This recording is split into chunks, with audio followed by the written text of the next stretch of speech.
Jessie with Sandalwood Massage and Body Works.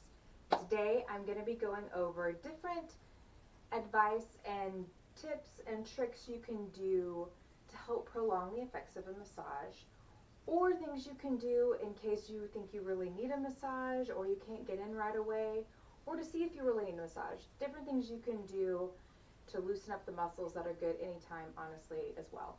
There are lots of different products that are made, like massagers, things like you can use on yourself, all these other things, but you don't always have to buy these special products. Like foam rollers, they're great, but honestly, in a pinch at home, everybody's got a rolling pin. People bake sometimes, most of the time.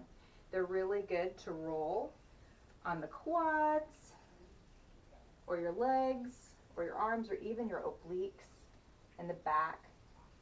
You can use a rolling pin. It works just the same, and it has a firm, broad pressure. It feels really good. Just, wipe it down. You can, before you cook again. Also, Epsom salts is really good. It's a really good resource. It's basically magnesium sulfate. And what that does is potassium and magnesium you could also increase as a supplement that also controls the relationship between nerve stimulation and muscle contraction. So if you're deficient in magnesium or potassium, you could have muscle spasms, cramps, Charlie horses, things of that nature. So if you do an Epsom salt soak, you want to make the water as hot as you can stand it. Wait till there's about a few inches of water and then add the Epsom salt so it's nice and dissolved before you get in. And you want to soak about 20 to 25 minutes. If you have a regular sized tub, you want to use at least a cup to a cup and a half. If you have a clawfoot or jetted tub, it's bigger, holds more water, you want to use about 2 cups. And if it's a nice fine grain one, you let it dissolve. It shouldn't ruin your jets. Okay. Other things that are my favorite things to use around the house to cheap fix: tennis balls. Love tennis balls.